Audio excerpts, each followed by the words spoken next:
through a novel. And so the Tortilla Star is really about relationships. And there's like four types of relationships. There's the relationship between Bette, the protagonist, and her ESL, which is English as a second language students. So that weaves its way through the novel. And then there's the relationship between Bette and her Mexican lover, who is an undocumented immigrant from Mexico. And then there's the relationship between Bette and two of her girlfriends. And I put that in there so that you could see her race, her gender, her age, mid-30s, and see what those relationships were like in contrast to her relationships with the fourth relationship, which is the English-speaking community and the Spanish-speaking community in Arizona during this rather tumultuous time. So the book is written in English, but the dialogue between Marco and Bette is in Spanish. And it was pretty challenging for a writer. I had to write in English, but I wanted to indicate that this was really in Spanish because Marco's English was pretty non-existent. And it's not so bad in the with the question, because in Spanish, the question begins with an upside down question mark. So the reader goes, something's different here. And same with an exclamation point. There's an upside down exclamation point. But with the sentences, there's no indication that this was spoken in Spanish because I've written it in English. But I think that the readers can follow along.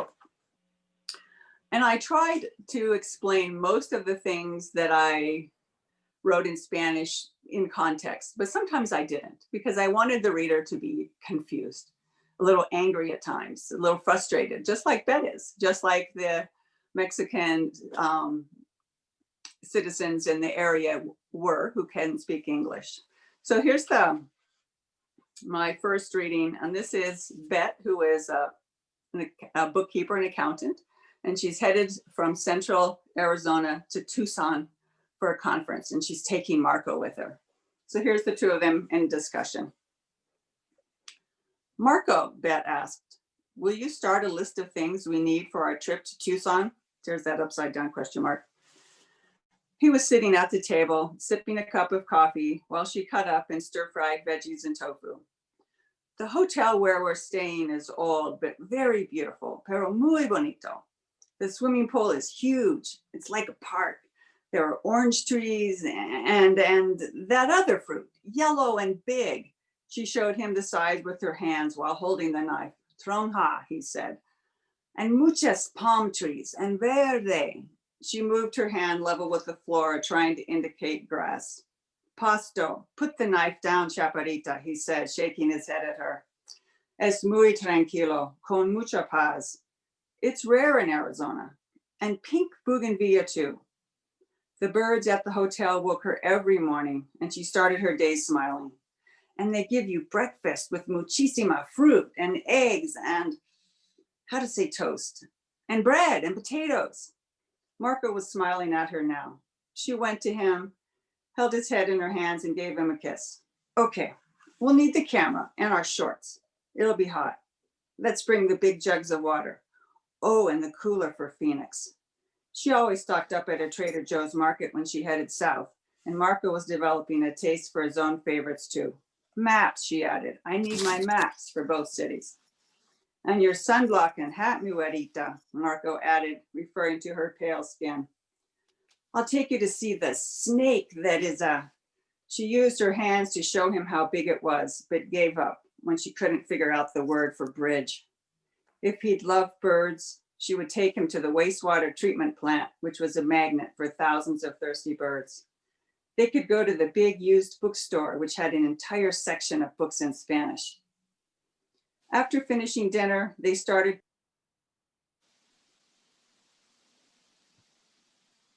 Uh-oh. You muted, Lance. You're muted, Abby. I didn't mute it.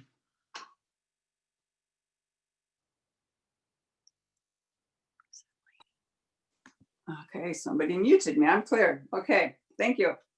Wasn't me. After finishing dinner, they started piling clothes and items from Marco's list into the spare room, which served as office and craft room, occasionally guest room, and now a staging area. You're sure you can get off work? No está un problema con tu jefe? Bette asked.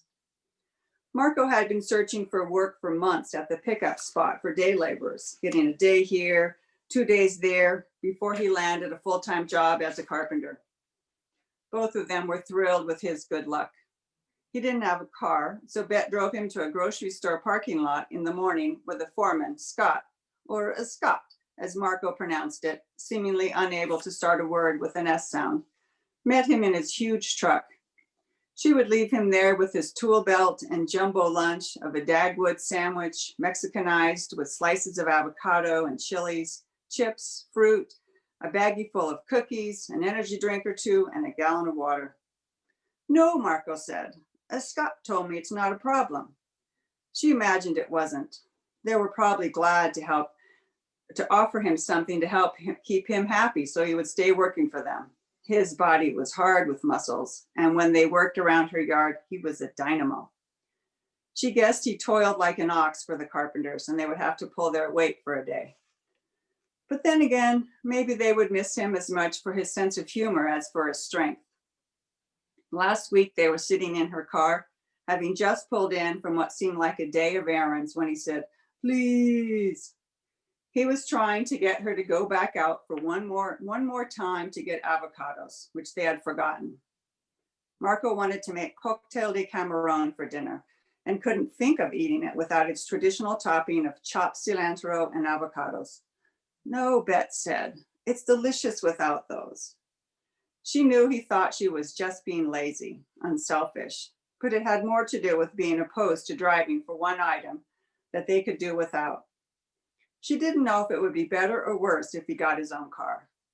She would probably drive less, but they'd still be harming the environment as much.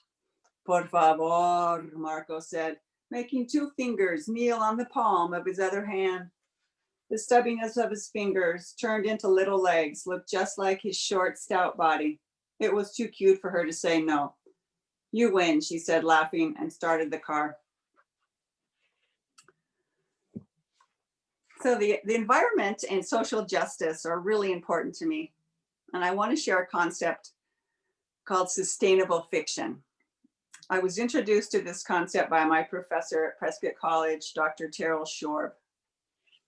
So we fiction authors have this unique opportunity to highlight concerns about the environment, about social justice issues, and hopefully germinate conversation about how we might live differently, live more lightly on the earth, treat each other more humanely. So I believe that novels can be part of the solution to some of these environmental and social woes.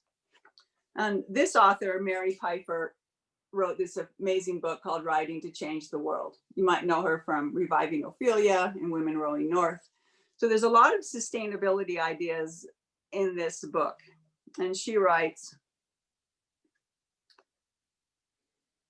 because stories elicit whole brain, whole body responses, they are far more likely than other kinds of writing to evoke strong emotions. So through the medium of a novel, we writers can pull on people's emotions to help through the vehicle of story. So I like to express my creativity trying to reach out to people in non-pedantic, non-preachy, entertaining ways, just to introduce these ideas, to plant seeds of hope. So I thought I would try my hand at sustainable fiction. So in my novel, I put lots of little things in here.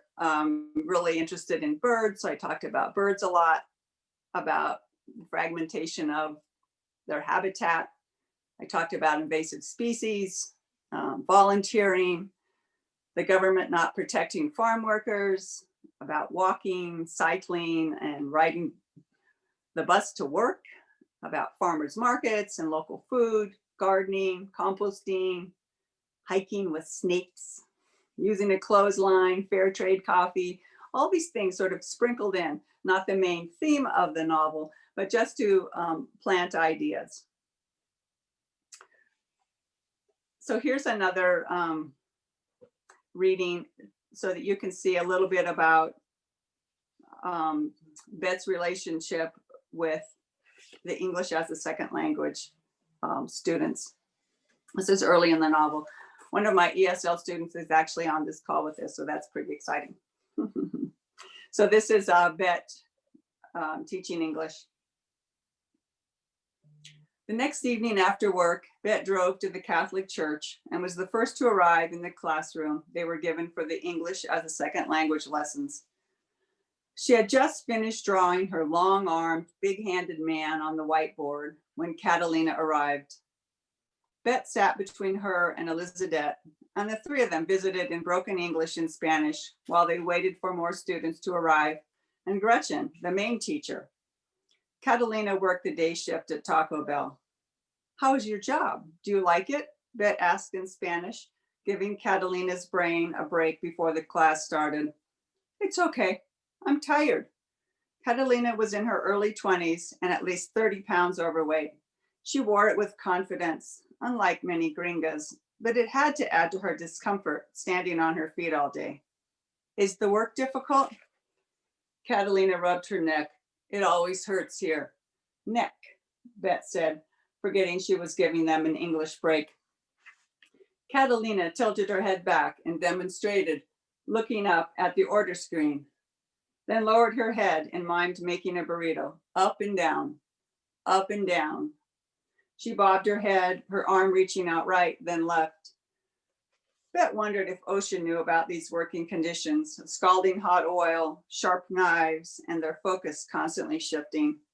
People in offices got ergonomic keyboards, cushy chairs with lumbar support, but she also knew that anyone without papers would never complain. Catalina said something to Elizabeth in Spanish, and they both laughed. Bette missed it, as usual, and asked her to say it again. "Otra vez, por favor." "There was a guy at our house who said, 'Estoy llanta,'" Catalina said in slow Spanish. "What's llanta?" Bette asked. Catalina shrugged. Bette guessed that she probably knew the answer, but was shy and unsure in using her English. Bette reached for her Spanish-English dictionary, smudged dark in the middle of the pages from where her thumb had flipped through looking up 1,000 words. She wished her students used their dictionaries as much as she did. "It means tire," she said. She wrote the word on a piece of scrap paper lying on the coffee table. "He meant estoy cansado," Catalina explained.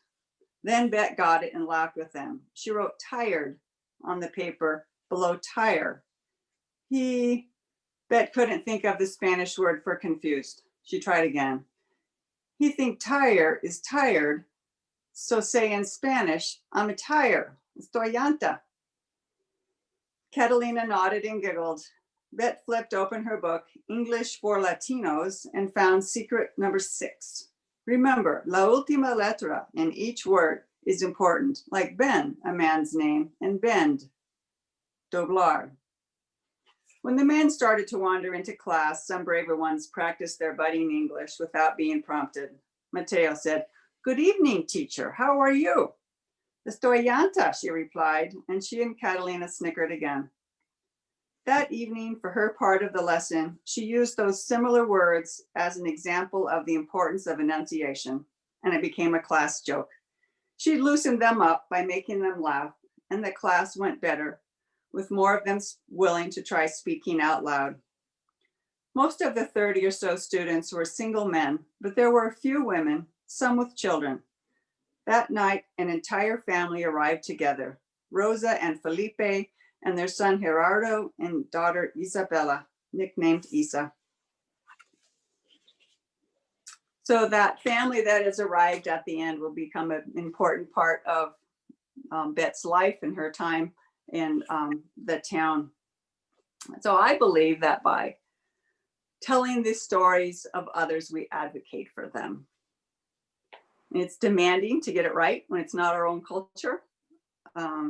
But I think through careful research and cultural sensitivity and empathy, then it might have powerful results. And life is neither black and white or simple. You just got muted again.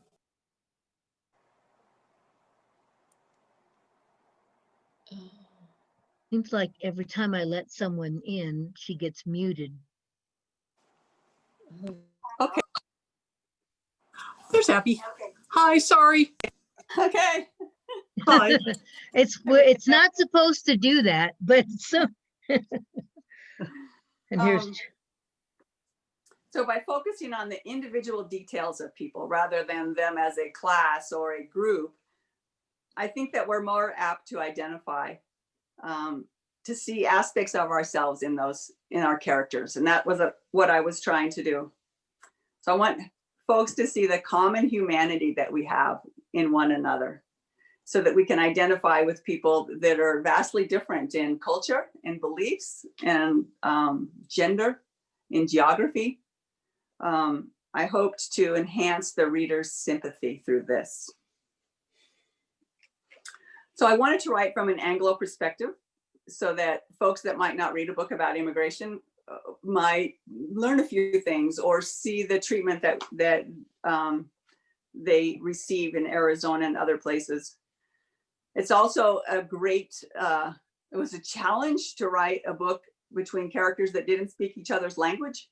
There was a lot of frustration, but there also was a lot of opportunity for humor. I think I tried to weave that into the book because there was a lot of misunderstandings that could happen, which is a way to draw us together with one another. So I wanted to be part of bringing light to the situation, and I did it through a love story. So one more reading, and this is when Bette is fully entrenched in the ESL community. She's been working all day on Christmas Day to make tamales. And so this is right before right as the folks are starting to arrive. And so you can see her relationship here. Good. Hi, Valerie, Bette said. She licked a bit of tamale off her fingers, wiped them on a napkin, then took Valerie's hand and leaned in for a cheek kiss. What are you doing? Valerie asked in English. She was one of Bette's newest and most advanced students. She was in 7th grade and spoke English all day long, but had also lived in the US for several years with her mother in New York and now her sister Amaya in Arizona. I'm learning to make tamales. Here, try one. Valerie picked up a plastic spoon and scraped out a bite of firm masa. Very good. You like cook? Yes, I like to cook, Bette replied. She could see that Valerie would be a distraction tonight, just like in class. She had her sister's thin frame and angled eyes, but unlike Amaya's shyness, Valerie was an extroverted teenager, smiling and engaging with everyone in the room. She wore tight bell-bottom jeans, a midriff-length t-shirt, and big tennis shoes. Poor Mateo with his broken-hearted necklace, Bette thought, he's going to be tortured. There wasn't time to dwell on that as folks started arriving and Bette was caught up trying to remember names and who belonged to whom. Brothers and other sister-in-law, nieces and nephews were introduced, then rattled Spanish at her. Luna was all smiles. Did that personality come with a name, Moon? She held a hefty bundle and a dark face emerged from a furry yellow blanket with zoo animals on it. Mira, Bette said, look at those beautiful eyes. She leaned over the mom and gazed into the big bottom brown eyes of the child she had held at her sister's birthday party. Luna smiled wide and tucked the blanket around her daughter's face. She spoke rapidly about something, but Bette's complete attention was focused on baby Annalie. Rosa set a paper plate in front of Luna that contained a tamale and a little mound of spaghetti tinted a light orange from chipotle chilies. Luna placed Annalie on her lap and started pulling the corn husk off the tamale, while Bette stepped over to the stove to help Rosa serve. With 2 plates in her hands, she parted the curtains into the living room and immediately stopped in her tracks. How could so many people squeeze into one small room? Marco had arrived with Enrique, Fernando, Luis, and Mateo, and they were packed together on one part of the sectional couches lining the walls of the room. Felipe and more men sat on another part of the blue sofa and white plastic chairs. Bette regained her forward motion and handed her plates to Felipe and another man. Betty, you remember my cuñado, Ignacio. Ah, the brother-in-law from the pink trailer, Annalie and Mari's dad. He was also the father of twin teenage girls who remained in Mexico, and Rodrigo, his firstborn, who was standing quietly in the corner. Ignacio was holding the delicate Mari on his lap, who smiled up at Bette. She was the birthday girl who had painted Bette's nails. "Oh, good to see you again," she said. Bette wondered if the others were thinking about Oscar and Alma and their family, now living in the Bronx. Had they found a welcome there? Jobs, community? The front door opened and Gerardo entered carrying Javier, while on another side of the room, Valerie stepped through the kitchen doorway, carrying more plates of food. She held one to Mateo. "Would you like something to eat?" she asked. "No, gracias," Mateo said. He dropped his eyes, but Valerie didn't give up. "Betty made these," she said, leaning over and holding the plate at eye level. He looked over at Bette and shrugged. "I'm not hungry. I just ate." Enrique and Marco reached up at the same time and took the plates from Valerie, giving Mateo a little nudge. Bette continued bringing in plates and plastic cups filled with ponche, which had sticks of sugar cane and cinnamon emerging from the rims. The tamales de rajas were her favorite, and at a certain point in the evening, she decided it was better to stop counting how many she had eaten. There was a knock on the kitchen door around 10, and 2 men from the apartment upstairs asked if they could have some tamales. Bette had accompanied Marco one Friday afternoon to buy tamales from a woman in her apartment. They had waited in line with Mexican men, slowly making their way upstairs into the woman's kitchen. This was a traditional food from home that not many men could make themselves, and yet craved on this holiday. Rosa piled 2 paper plates high with them and received many thank yous for the gift. So I tried to show how these 2 cultures oftentimes didn't come together, don't blend. The protagonist herself often felt alienated from both, not always fitting in with the Mexican culture and sort of pulling away from her English-speaking culture. They did not come together because of the language conflict. So through the focus on this multicultural romance, I hoped to show how different cultures could possibly blend. I wanted to shed light on some of the treatment of the immigrants, but also how we can open our hearts to new concepts. For Bette, this was the concept of family, and explore how a blended world might look. So now you know a little bit about the plot and the main characters. If you want to know more about their relationships, how they grow, how they get changed, how they're challenged, you can get this book at Peregrine Book for yourself. Yes, we do have copies. And if you want to ask questions, are you ready for them to unmute? I am. So you can unmute, make your comments. I don't know if you saw Nancy Nelson's comment about how good the food descriptions were. And you're Thank making you. me hungry too. Yeah, Abbey, Hey, Jeremy. how are you doing? Good, that's my nephew. Good. I have one question for you. Okay. I noticed some of the parts sounded kind of familiar, like people I know.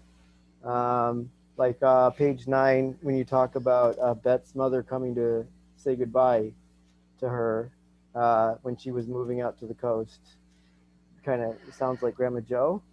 So I'm wondering how much of the book is autobiographical. Well, I think, a lot of it is because I was an ESL teacher. I did live in Arizona. But it's not, I would not say it's a memoir. I made a lot of stuff up.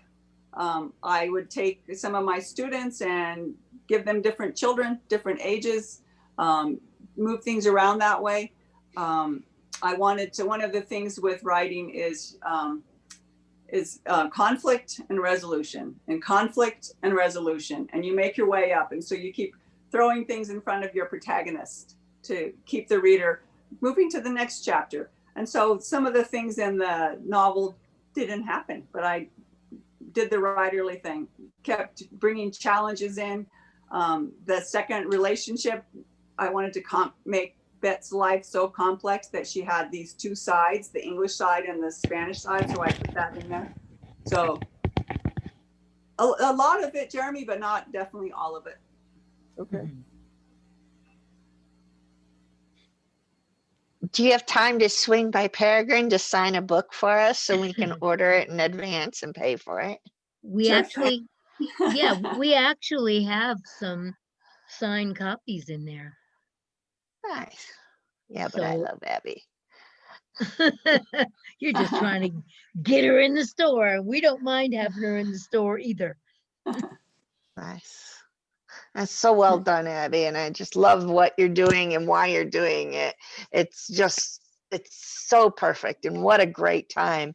You know, may you get much success for this, not just for you, but for everybody, to help open their eyes in such a kind and gentle way. And thank you, Susan, for hosting this. And it's so good to see you too. Yes, I was in one of your classes 30 years ago. I'm sure you remember me. Yeah. thank you, Dana. Yeah. Vicky Young just asked in the chat box a question. Do you see a second book in this series? Let's see, what exactly? Yeah, second book ahead with these same characters. Perhaps down the line. Right now I'm working on another novel. This one's about Granny Jojo, Jeremy. So I have the full messy first draft of that done, and I'm working on tidying it up. So that's the next one. But yeah, I think that there might be another one, Vicky, in this series. Yes. Good. I think people who've read it will be very happy with that. Any more? Susan, I have a question. May I just ask it? Sure. Hi, Abby. So I used to live in Prescott, and these issues were very close to my heart. And now I live in Dearborn, Michigan, which is the highest Arab American community in the country. And I want to tell you that what you've done with this cultural comings together is universal. It does move over to those cultures as well. I have a lot of Arab students. And so you've done it by taking it, I know it's not West, but it is universal. And I give you kudos for that. And I will tell you one quick joke to all of you, that I had a covered Muslim student a few years back, and she was talking on the phone in Spanish to her Mexican grandmother. Go figure. Yeah. Thank you, Nancy. Yes. I think these issues definitely go through many cultures.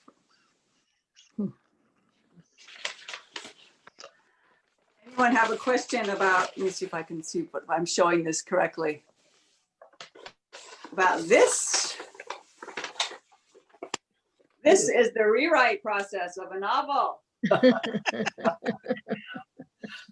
I wrote this novel and it was 120,000 words. You put everything you have in there. And then the publishers go, oh no, we only want 80,000 words. That's all we can publish for a new author that's untried.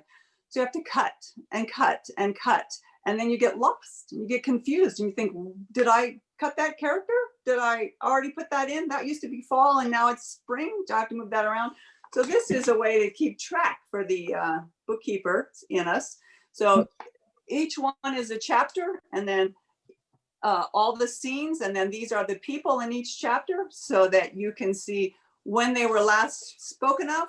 You think, oh, it's been 5 chapters since they saw her friend Kat. I better put some reference in there somewhere.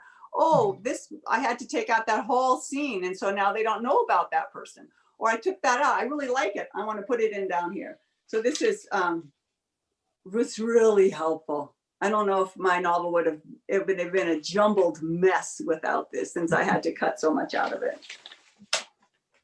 I find that very impressive, that kind of organization. Me too. I want to show. Yeah, you should. I have a cultural question again. Mhm.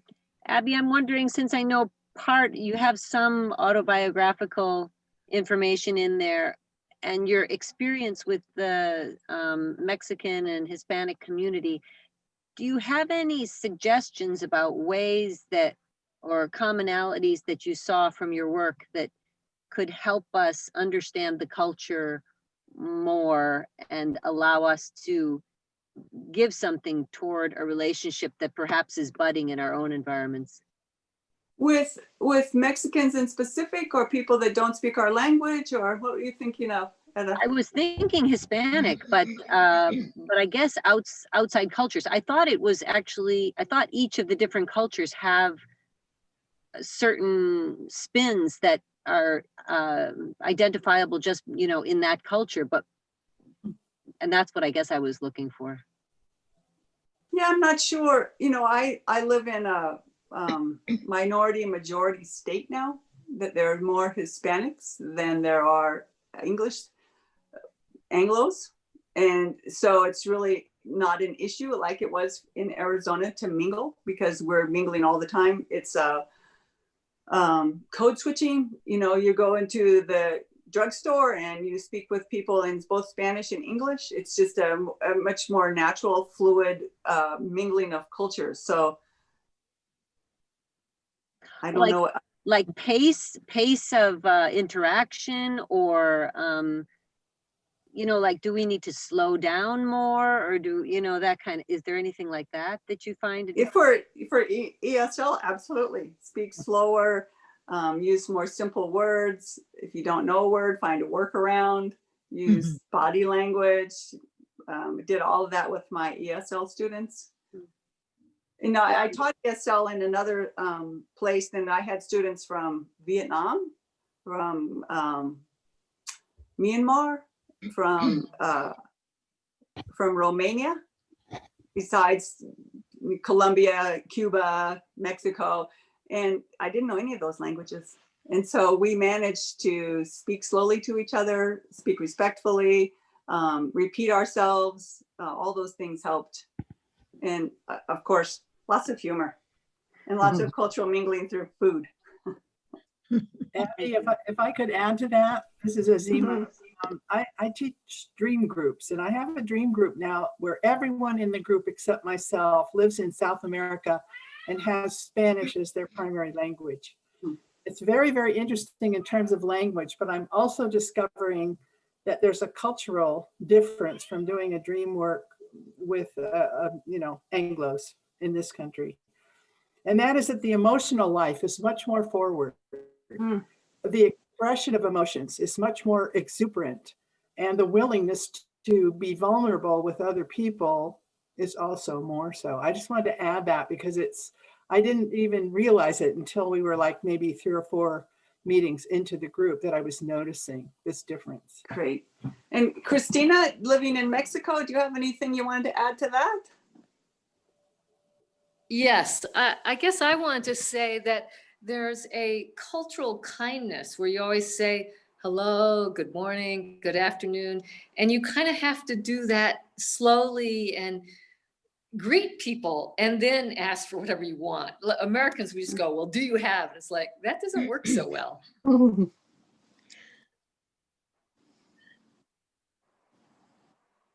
Others have questions? I have 2 questions that came in on the chat. Okay. One's from Esther. I love hearing Tucson mentioned following your photography. I know you have strong connections to places. Do your ideas come from character first or setting?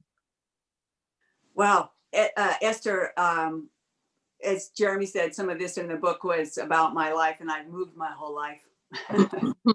And so definitely a lot comes from place. I have a couple of quotes that I'm glad I have this opportunity to say. And one is from E.B. White, and he's from Charlotte Webb and Stuart Little. All I hope to say in books, all I ever hope to say is that I love the world. And I feel that way. And the world for me is places, people, architecture, animals, birds. It's my desire to write is because I love the world. Capture it and try to relay these things that move me to other people. And here's another quote by Myra Grant. Curiosity is what it looks like when you're in love with the world. And so I'm curious about people. I want to talk to people in the grocery store line and understand people, especially people from other cultures. What's it like to live here in a whole world? And you have this idea of the land of opportunity, the United States, and here you are. I'm curious about what their life is like, what their experiences are like, if they have regrets, if they want to go back, if they want to bring things they forgot. But then place, I've developed my sense of place in the Southwest. I was raised all over, but I finally found my way here. And so I like to capture that for people that aren't here, that can't experience that the same way. Okay, there's another one here from Jenny. It's to everyone, but so what she says, I really like how your book challenges readers using multicultural dialogue and punctuation. It reminds me of conversations I have had in text with friends in far off places. And my best friend, who is deaf, and I have a sloppy, and in parentheses, and I have a sloppy grasp of ASI, people with whom I don't share a fully fluent language. I feel the struggle of communication teaches us something about ourselves as well as the relationships, and in the end brings us closer. I admire you for incorporating this concept in your story. Thank you. One of the things with characters that don't speak their own language is that everything's immediate. You know, we can't starting and go, well, my past relationship, this happened and this went wrong. And then I wish I'd done that. Or we can't say, in my childhood, blah, blah, blah. It's right here, right now, who we are, what we're doing. And so it was a fun challenge to have that in as a writer. Somebody needs to mute themselves. I can't see who it is. Here's something from Louisa. I think he found a good way to. She's in Scotland. Twice. Yeah. Very clearly. On his. I will try to mute him after I ask you this. Looks like she still lives in. Rebecca lives in Silver City. Shams, you are talking over her. So if you would mute when you aren't, it would be good. She was trying to answer a question. Silver City. What? I like what she said about Silver City. We're still hearing you. Yeah, we're still hearing you. Apparently the mute button isn't working. Shamsi, you're not muted.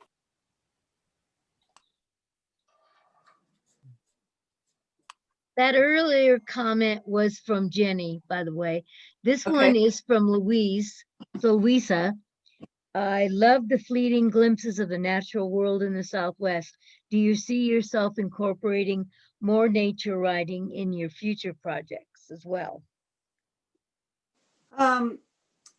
I would not say that I have any plans to do just nature writing. I like the human element, so it would be humans within nature. Okay. So whenever I travel, whenever I go, it's a bowl. My favorite. I Outside. am trying to find them to shut them down.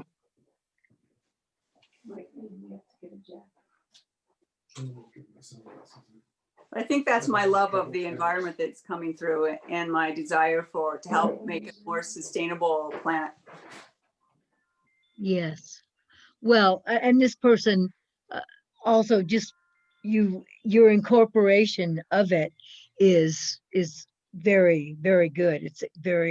It's excellent. And so don't stop doing it, even if you're concentrating on the people. Thank you. So one of the things I played with was using birds as a theme in this novel. To me about it, just to use them as a metaphor and to highlight certain things. So I'll see if that comes across. Good. Any more comments or questions before? This is Carol. I have a question. Hi, Carol. Hi, Carol. Did you introduce the book into the Hispanic community, or did you get any endorsements? No, I have not. And that's a great idea. I would love to see it translated into Spanish, but I did have some events lined up at places that had more of a Hispanic audience, but they all got canceled. So maybe down the line. Good. I hope so. Thank you, Carol. I read this book and I can hardly wait for the sequel.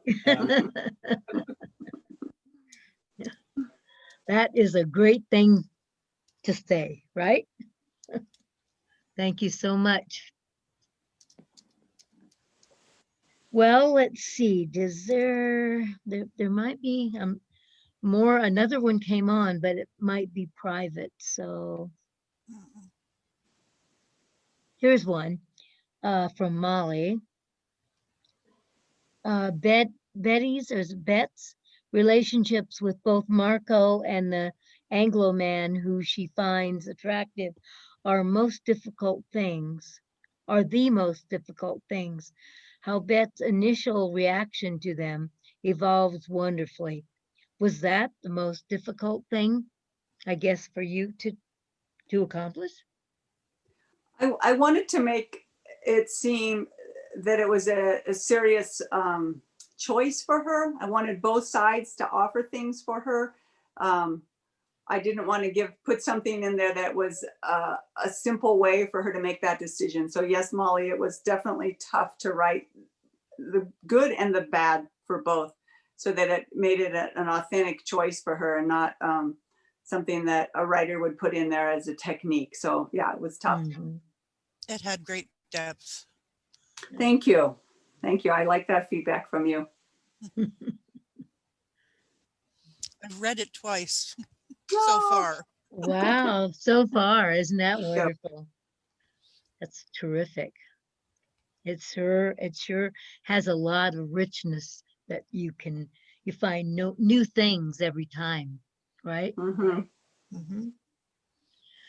Well,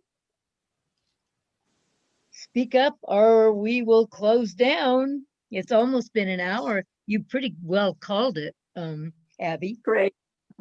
I was going to ask one other question. Sure. Abby, any lessons that you learned about the whole publishing world that you would share with some of the rest of us?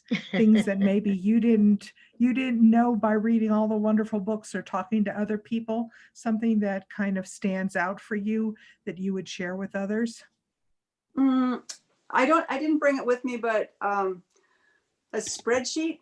I use a spreadsheet again. They're so helpful because getting things published, it's a lot of research because each publisher wants something else. Everything, some people want a query letter. That's it. A query letter in the first chapter, first 3 chapters, the entire thing. They want it in an email. They want the letter in person. They want the stuff printed. They want it through their submission site. And they have a window that's open at this point, and they have this many weeks before they'll get back to you, and they will take simultaneous submissions or only to them. So Vicki, for me, it was just tracking it all, doing all the research ahead of time to find. I sent my novel to 27 publishers. Huh. I got 9 Wow. rejects. I got one that was no longer publishing fiction.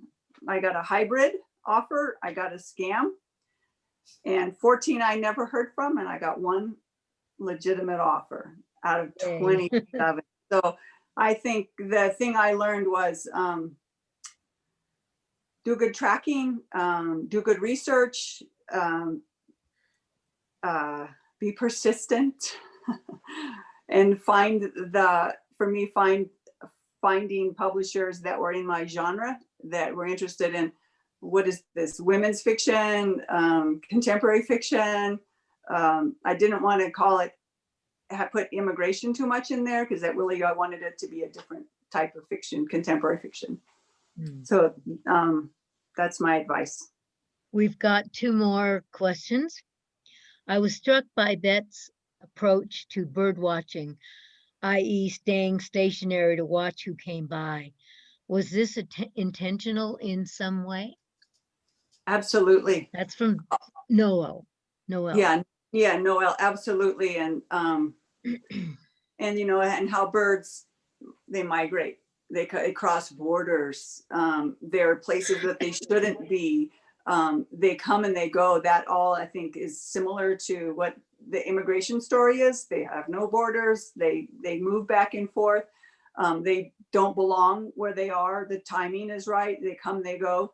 And also for me personally, I get into my life and I get to a point where I say to myself, you need to go bird watching. And I know it will make me feel better. And finally I figured out it's that. I go and I'm quiet. I'm not hiking and I'm not moving through the world. I'm just being still and present and looking around. And that's that loving the world. It's being present in the world, and it's seeing what comes to you. So, yeah. And Nancy Nelson seems to be saying she appreciated the love relate. Well, she seems to be saying more is what I appreciated. The love relationship was not always smooth, and the challenges are left open for more development in another novel. more. Okay, I'll after this one, I'll work on that next one. So apparently you're good at a lot of things, and they are appreciative of them. We all are. Thank you, Susan. Thank you all. Welcome. Well, I thought that was wonderful. Both Thank you all for coming. It's the wonderful. readings, the Oh, book, bravo. Abby, It's that's so great. Mm-hmm. Here. Thank you for having this event. Yeah, Mhm. I'm so glad. Congratulations. I enjoyed it Congratulations. immensely. Really lovely. Yeah. Okay, I'm Susan. going to thank you. Abby. And can we find it on Amazon still? Yes. On Amazon, what? Well, yes, but you're supposed to buy it from the Peregrine. I don't Yeah, live in buy And it we from have Peregrine. copies in the store. Amazon's That's a bad word on this. yeah, Amazon's bad. Bad Amazon. I Let's don't go to live in Peregrine Book Arizona, so. We can't live without it being there, but And yeah, I know. As an author, I know that. But Thank you, Abby. I really appreciate it. It was very Abby. multi-dimensional. I love you. love I you, don't Abby. know how it's done. okay, and the recording of this will be on our website in a couple of days. And there's also a buy the book on the website. And you can also go in the store. We're open for business, and we also do curbside. So we provide quite a few ways, and thank you very much. And I'm going to end the meeting now. Thank you. Bye, Abby. Abby. Bye.